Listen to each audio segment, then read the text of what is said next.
Good morning and welcome to another Tuesday tour, and Happy New Year to everybody. It's John Sautter along with April Holeiter behind the camera from your Purdue Alumni Association, bringing you another Tuesday tour. Today we are in an empty Mackie Arena, and we're going to talk about my role as the visiting team host at all men's basketball games. It's several of you have asked about that, and we've put together what we think is kind of an interesting perspective. We are going to be including some time-lapse video, so you really get a feel for the position since it's empty here. As you're viewing this, it's actually the first week of classes on campus, but we're here today in between games, and you can see they're ready for practice. They're actually doing some upgrades and some maintenance work on the lights behind us. There's even one of the scoreboards up in the corner is down, so you get a feel for what happens in between games as they keep Mackie Arena looking as sharp as it is. But we're going to be talking about the visiting team host. And let me tell you about that. I kind of think about it in terms of Purdue University does everything first class. Athletic department has always been first class with Morgan Burke and now Mike Bobinski. And that even works its way down to the men's basketball program and taking care of the visiting team. So it actually goes all the way back into the 50s, early 60s, when Red Mackie, right here on the right with football coach Stu Holcomb. But Red Mackie, he was our athletic director from 1942 to 1971. And just about him, he was there when Fred Hovey was there, when R.B. Stewart was in place. And what a fascinating time that had to be for the university to do all the different things.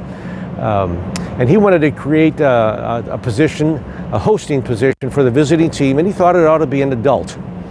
And he thought that would be a different perspective, offer a different kind of first-class care to the visiting team. And so the position was created way back then. Several people have had it, and I can tell you that I've had it now for just about, I'm in my 39th year of hosting coaches. And so overall, I think that's around almost 300 different coaches, that I've had a chance to host. In fact, in the Big Ten, you might be interested. In the Big Ten, that's been 57 different coaches in the Big Ten. Interestingly enough, a couple of statistics about that. In my 39 years, there's only two teams that have had two coaches, Michigan State and Purdue. There are 6 teams that have had 6 coaches, just to give you an idea of turnover. Iowa, Michigan, Northwestern, Illinois, Ohio State, and Wisconsin have gone through 6 coaches in the same period of time. Talk about stability. So I've hosted Homer Drew when he was at Valparaiso, and his son Bryce Drew when he was at Vanderbilt. Then I've hosted Dr. Tom Davis at Iowa, and just a few weeks ago, Keno Davis, his son. They're unique in that both of them only father-son combination to be National Coaches of the Year. And then more recently, I hosted Dick Bennett when he coached Wisconsin, and his son Tony Bennett was here with Virginia a few weeks ago, and we beat them soundly. We remember that game. All class guys, all great people to know along the way. So a little bit of the history. Now I want to get in maybe some of the duties and some of my observations. I'll read some letters that I've gotten from coaches, and then have some great stories. Folks love to hear stories.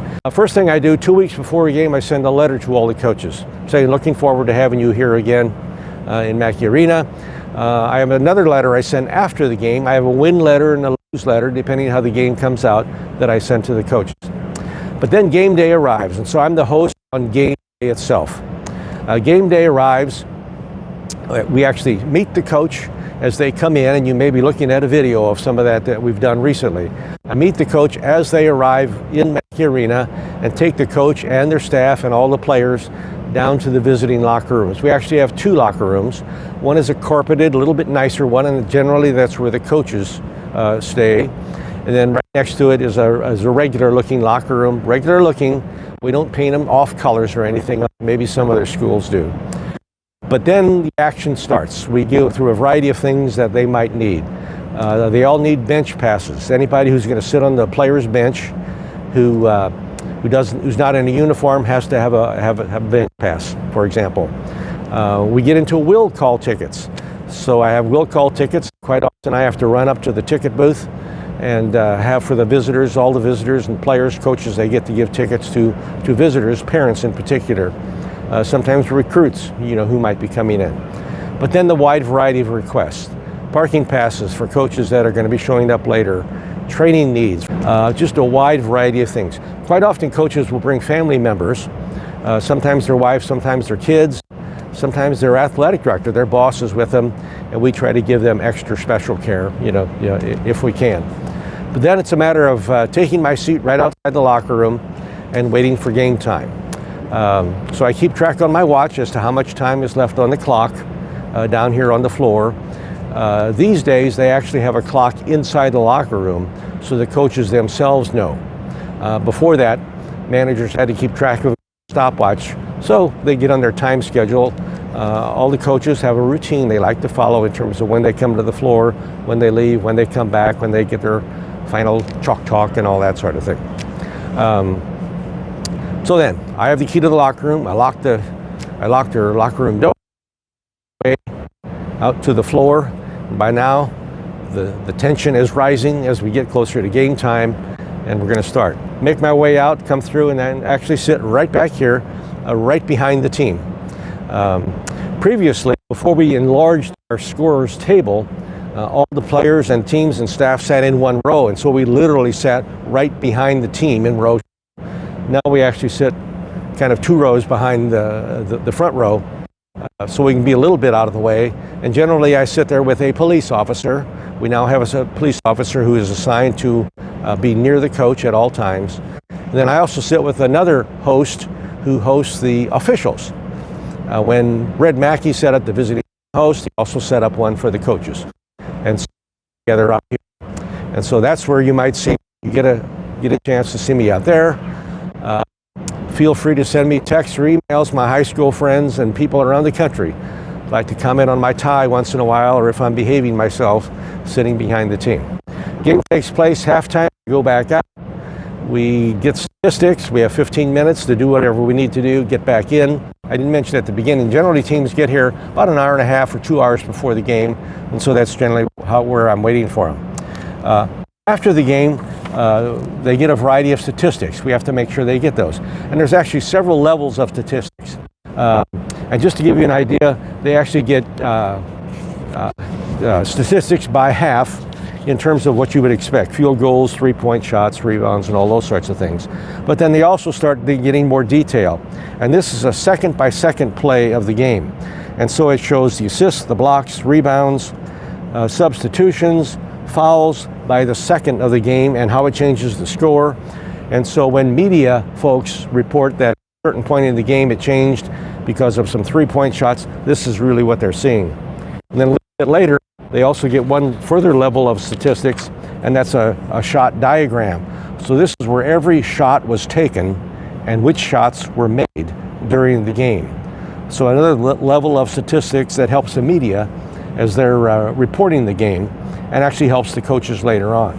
Then the last thing they receive is a DVD from our technology people. That's do. They provide a DVD of the game to the visiting team. That's more recent. It's really kind of down on a lot of the scouting that has to take place, because you really get to see. It's really a copy of the television game and that sort of thing that takes place. So then they get on the bus and they're on their way home. Sometimes that's quick, sometimes it's slow, depending on the coach, his style, what's going on. I can tell you teams love coming to Purdue because they get to fly into the Purdue airport, which is only 2 miles from here. Whereas most other places you're flying in and taking buses and that sort of thing. So, my observations. First of all, the coaches like rituals, very much so. And some of those that I've observed, we had one coach who would arrive, and the first thing he would do would be to walk up to the very top row of Mackie Arena and just sit there for about 10 minutes or so and kind of contemplate what's going to be going on during the game. You'd probably know this coach. If I told you that he put a towel over his shoulder all the time when he walked around, that might tell you who it is, but that was his approach. We had another coach who didn't want players having shooting practice on the home floor. rented a local high school and actually took the players there to shoot around. It's just kind of, something they did. It's very common to have teams put something on the door frame above the door in the locker room, and so as they leave, every player has to hit the door frame because it gives them good luck. Quite often it's a saying, something about attitude, maybe it's the theme of the game, and those sorts of things. So just a wide variety of things. Some of my observations about coaching techniques are interesting in that one of the biggest challenges coaches have, and I've come to appreciate, is motivating the players. In fact, Gene Katie often said the two toughest things as a coach is recruiting and motivation. And so motivating players. And we really don't have many angry, shouting coaches anymore who locker doors and kick trash cans and do that sort of thing. These days, coaches are really on the self-confidence of the players and working on their player potential. In fact, one of the coaches did a great thing, and I was close enough, I could hear, he'd give him a little pep talk. He would say, now Jackson, I recruited you for your rebounding ability. I noticed tonight you're not blocking out and doing the things I recruited you for. So I'm going to put you back in at the next time out, and I want you to work a little harder at that. You think you can do that for me? Sure, coach, I can do that. Wouldn't it be nice if we all took 30 seconds every day and reminded our kids or each other, our spouses, of the good things that are going on that we recruited them for, to kind of give them a little lift. Great confidence builder. Other coaches have chants. We have one coach who has the team chant in unison before they go out. They would chant such things as, I'm for you, you're for me, we're all for each other, trying to develop unity. Quite a few teams pray before a game. One coach, obviously during the week up to the game, had created a puzzle, a large puzzle, cut out pieces of wood, and each of the pieces of wood had a different quality on it, and they all fit together. And so before the game, he had this puzzle assembled to remind them how they all kind of count on each other and do all those sorts of things. So a lot of techniques, a lot of rituals, that's all involved in sports. And there's a lot more that I could talk about. I do want to get into some of the letters. I mentioned I send a letter after the game. Quite often the coaches will write back to me because they appreciate the hospitality that we've extended. I still do a letter, email, and it just didn't work. Most coaches don't have their email addresses readily available, and letters these days have become so unique that it kind of makes a difference. And so let me read you some of the letters I've gotten, and April may want to come in and get close. This one's from Homer Drew. Back in 2009, Dear John, thanks for the nice note. And we always look forward to coming to Purdue as we appreciate your kindness and the many others as well. Best wishes, God bless, and we'll see you soon. Your friend, Homer. P.S. I figured I could sign your friend since we see you so often. Nice letter. This is Lon Kruger. When Lon Kruger was at Kansas State. Dear John, thank you for your note and hospitality during our visit.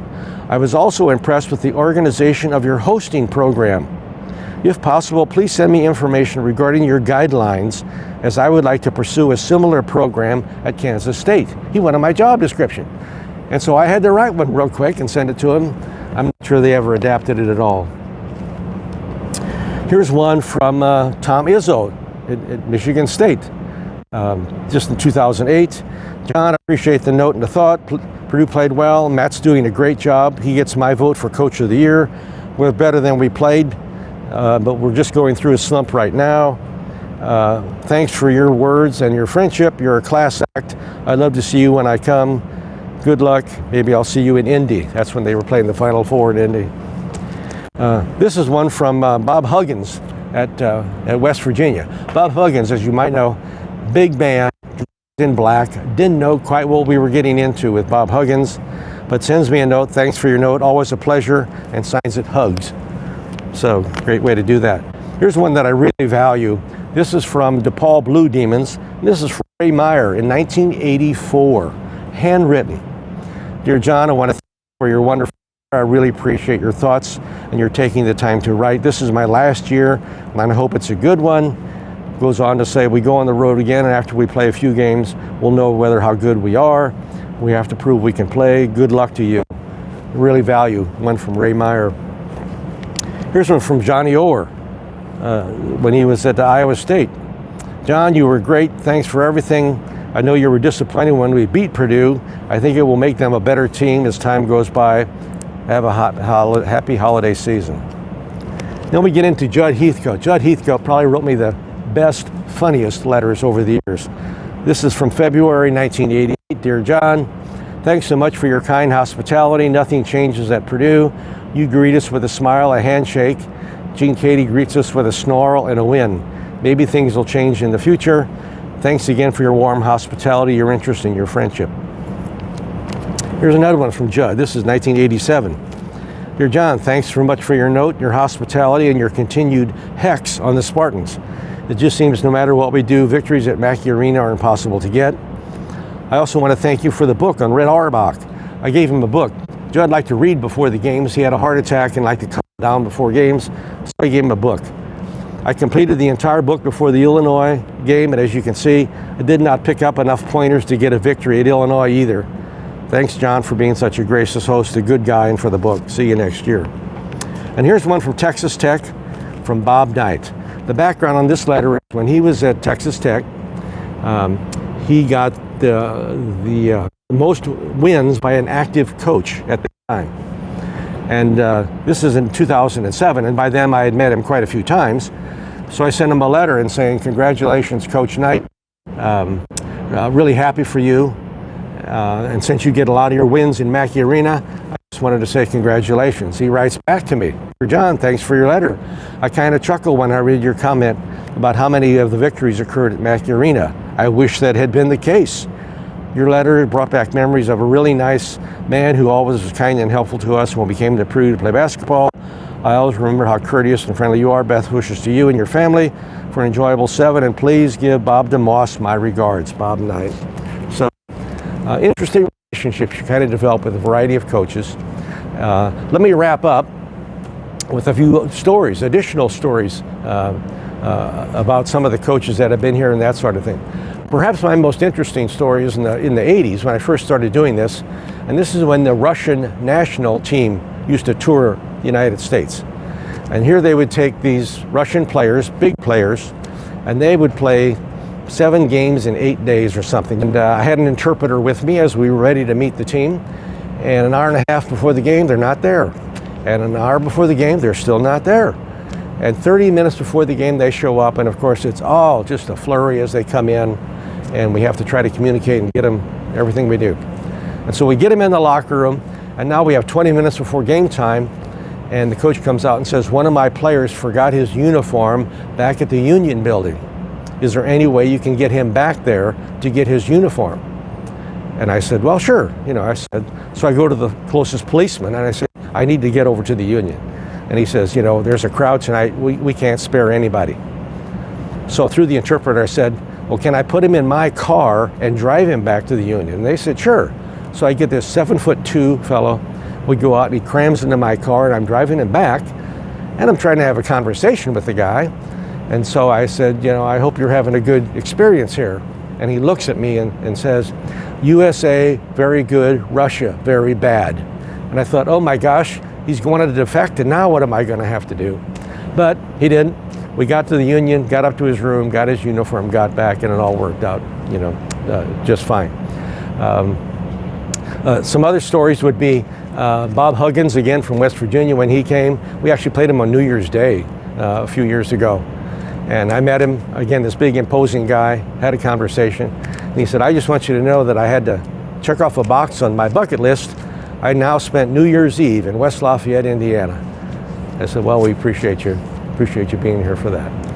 A lot of stories about Bob Knight, and I know people love to hear stories about Bob Knight. And 2 of the calmer ones I can tell you, again, invite me out, I'll tell you some more. One of them is that he was a master of manipulation. And he loved to arrive on the court with only about 10 seconds on the clock before the game started. And by then, the crowd is in absolute fever pitch. Those were the great days. Everybody loved to hate Bob Knight when he came here. And to do that, this is before they had the clock in the locker room, he actually had a manager follow him around with a stopwatch. And so he wanted to arrive and come through the doors down there with about 10 seconds less left, the horn blows, and everybody is just yelling and shouting and that sort of thing. That was a magic moment when he arrived on that court and greeted Gene Cady and that sort of thing. And then the last story, and the one with Bob Knight, involved actually sitting behind the team. And again, this is when, before the scorer's table was so long, and we all literally sat, and it was nationally televised. And because of that, Bob Ford, who some of you may know, wasn't doing the game. He needed a seat. He ended up sitting right beside me. Well, no one had told Bob that we actually are no cheer personnel. We can't cheer either way for a team. So we're watching the game, and Bob, a former player, can't help himself. And he starts saying, when are they going to call that pick on Steve Alford? That's a moving pick. Anybody can see that. And the third time he said it, Bob Knight stands up, turns around, and points at all three of us and says, I don't need any officiating behind my bench. You guys are out of here and don't ever think of coming back. And we moved, and we never sat behind IU's bench after that. So, and he had a point. And so a lot of stories, a lot of good experiences. I've just been very fortunate to have this position again for 39 years, helping athletics be first class. We know coaches appreciate it. And so we hope this gives you a little glimpse into the visiting team host position. Next time you watch a game, you have a little bit more of an appreciation for all the things involved with that. So on behalf of April, we want to say boiler up and hail Purdue.